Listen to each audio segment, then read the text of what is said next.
You ever have your whole life run like a perfect system? Then one unexpected signal blows the board clean off the table? Stay with me, because what happens at this grave doesn't just crack a family secret, it rewires an empire. What are you doing at my father's grave? The voice sliced through the cemetery's hush like a snapped steel cable. Brandon Whitmore, 28, slammed his Porsche into park so hard the gravel popped under the tires. He'd come here thinking he'd get a quiet moment with the man whose name was carved into half the skyline of the city. Instead, he saw three figures kneeling at the Italian marble mausoleum that sealed Richard Whitmore's legacy in stone. A woman stood first, slowly, like she was carrying the weight of the earth in her spine. Kesha Washington was 32, face wet with fresh grief, eyes red like she hadn't slept in days. At her legs clung three identical 8-year-old boys, Tyler, Mason, and Dylan, pressed close to her like a mirrored trio of frightened satellites. The boys wore simple clothes, shoes scuffed from use, the kind of normal childhood wear that looks almost out of place in a cemetery where everything costs more than a year's rent. Brandon's designer suit looked like a glossy black device dropped into a dusty workshop, expensive, sharp, and completely disconnected from the human moment unfolding in front of him. He marched forward, jaw tight, the hot confidence of a man raised to believe ownership equals truth. I asked what you're doing here, he repeated, voice louder, more pointed. This is a private cemetery. You shouldn't be here. Kesha didn't flinch. We have every right to be here, she said evenly. Your children came to say goodbye to their father. Brandon let out a sharp laugh, the kind that comes from disbelief mixed with entitlement. Their father? He looked at her as if she'd claimed the moon was her backyard. Ma'am, my father was Richard Whitmore, CEO of Whitmore Industries. What would someone like you have to do with him? The contempt in someone like you hung there, ugly and unspoken, a quiet static in the circuit between them. Brandon didn't know the woman standing in front of him had spent 5 years as Richard's personal assistant, 5 years sitting 10 feet from the man's desk, 5 years watching deals close, watching lies stack, watching a public legend live a private life nobody was allowed to see. He didn't know she'd organized more than his calendar. She'd organized his secrets. She knew why Richard changed his will a week before he died. She knew why he had started locking certain files behind passwords nobody else carried. And most of all, she knew why 3 little boys were here today looking at a gravestone like it held a piece of their own heartbeat. Brandon's hand went to his phone. If you don't leave right now, I'm calling security. You're trespassing. Tyler, the boldest of the 3, stepped forward a half pace. His voice was small but clear, like a fuse sparking. Mr. Richard always said we were his special boys. He played with us every day at the office. Something in Brandon's face cracked. Not the full wall, just a hairline fracture. He looked harder, really looked. Those boys had Richard's green eyes, Richard's chin, that little left cheek dimple Brandon had seen in every old family photo and every mirror since he was a kid. The resemblance wasn't vague. It was engineered. Like a blueprint copied 3 times with no deviations. That's impossible, Brandon muttered, and his voice lost some voltage. My father would never. Kesha reached into her worn purse and pulled out a yellowed envelope. He left this for you, she said quietly. He said when the time was right, you'd understand why he kept us a secret. Brandon took it with fingers that suddenly didn't feel steady. The handwriting hit him first, his father's elegant, unmistakable script. The letter was a key turning inside a lock Brandon didn't know existed. He was adopted, selected, raised, shaped to maintain appearances, to carry a surname, to be the public heir while the real blood was hidden in a side channel nobody could trace. Brandon crumpled the paper in reflex like he could compress the truth until it disappeared. This is a hoax, he stammered. A blackmail stunt. You think you'll get money out of my family with this ridiculous story? But even while he said it, his eyes kept snapping back to the boys' faces, because you can argue with words, but you can't argue with a pattern that matches down to the smallest feature. Kesha didn't plead. She didn't rage. She stood there the way a person stands when they know they hold the right data. Brandon dialed his lawyer on muscle memory. Michael, it's Brandon. Riverside Cemetery. Now. Urgent. He paced, talking fast about intruders and extortion, like speed could rewind reality. Kesha knelt again beside her sons, whispering to settle their trembling. Mommy, why is he mad? Dylan asked softly. Kesha kissed his forehead. Sometimes people get mad when they hear a truth they don't want, but truth always finds a way out. 20 minutes later, a black Mercedes rolled in like backup. Michael Harrison stepped out, 52, the Whitmore family legal firewall for 15 years. He wore annoyance like armor. Brandon, what is this? Brandon stabbed a finger toward Kesha. She showed up claiming those kids are my father's. She has a letter. I want her sued for trespassing, defamation, extortion, whatever sticks. Michael approached Kesha with that polished condescension lawyers learn when they spend careers protecting powerful men from inconvenient facts. Ma'am, I'm the Whitmore family attorney. I understand grief attracts opportunists. Any fraud will be prosecuted. Kesha rose slowly and pulled out a binder, thick enough to look like it had its own gravity. Mr. Harrison, I think you should see this before you threaten anyone. She opened it. Photos of Richard holding newborn triplets. Medical records of paternity tests. Emails discussing the boy's future bank transfers to accounts in the children's names. And in the middle of those documents, Michael's own signature on authentication pages he'd prepared years ago in total secrecy. The man's posture shifted.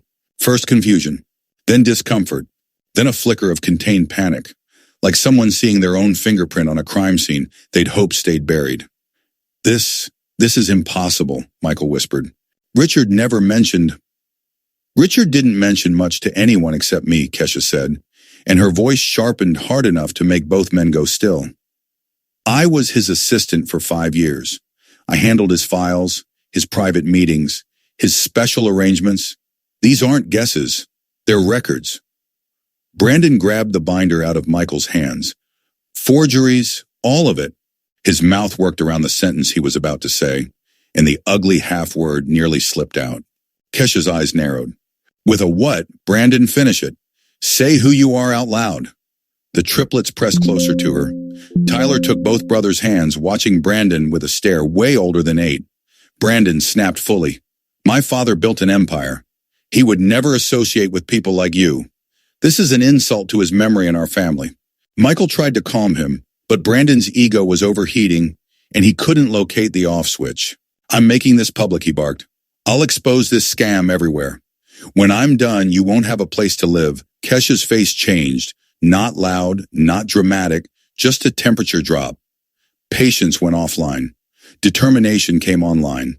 She pulled out her phone and typed fast. What are you doing? Brandon demanded. Sending an email, she replied too calmly.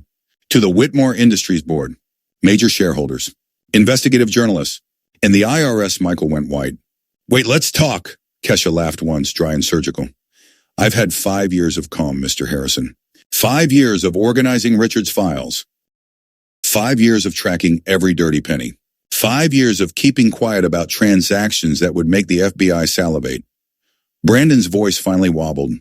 What are you talking about? Do you think I was hired to just schedule meetings? Kesha said, stepping closer. I was a forensic accountant before I had the boys. Richard hired me because he needed someone who understood numbers and inconsistencies. Someone discreet. Someone nobody would suspect. The cemetery air felt like it thickened into concrete. Even the wind quieted. Kesha checked her screen. Now you've got 2 options. Option 1. You legally recognize these boys as heirs, and we execute Richard's will the way he wanted. We all walk away clean. Michael swallowed. Option 2? Kesha's smile was ice. Option 2 is, I explain why Richard changed his will a week before he died. I explain the evidence he found about embezzlement. Millions funneled through shell companies, ghost contracts, forged signatures. I explain who was behind it, and I turn over the rest of the recordings. Brandon lifted his chin, but his eyes were glassy now. Am I supposed to be scared of your threats? How interesting you're so sure they're threats, Kesha said softly. Almost like you know exactly what I'm talking about. She pulled up an audio file. Richard asked me to document everything, in case he didn't live long enough to expose it. She pressed play. Richard's voice, weak but unmistakable, drifted through the cemetery like a final warning siren. Kesha, if anything happens before I can go public, you take the evidence. Brandon can't know I found out. Not yet. Brandon staggered back half a step like he'd been physically hit. Fake, he breathed.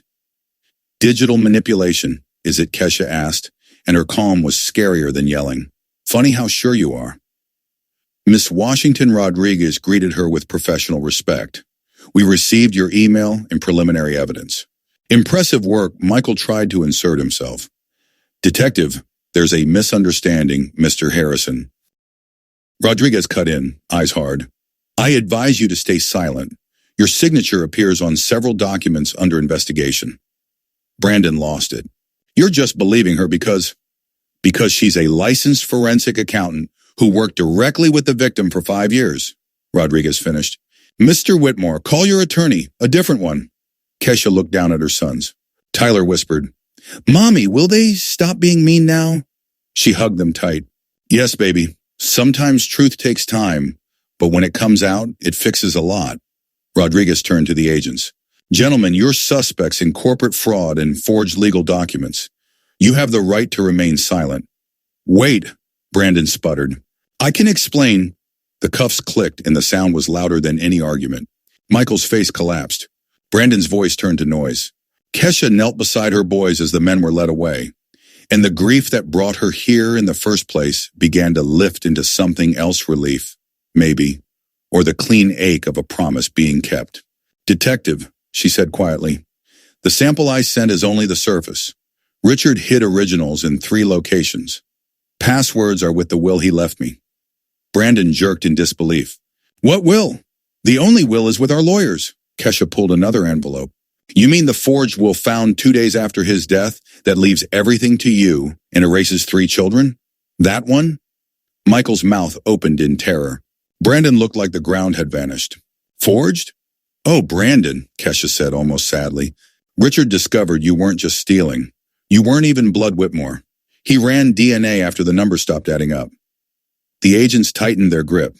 The cars pulled away. Brandon shouted about conspiracies as if volume could rewrite evidence. But the truth had already locked in. Kesha rested her hand on Richard's grave, voice barely a whisper. We did it. Your boys are safe. Months later, Brandon would sit in a federal cell watching the story of Kesha Washington, now head of Washington and Associates, Justice for Families flash across a prison television. Whitmore Industries would be dismantled. 50 families would reclaim inheritances because one assistant refused to stay quiet. And 3 boys would grow up knowing their father's last act wasn't hiding them. It was protecting them. That's the thing about systems, right?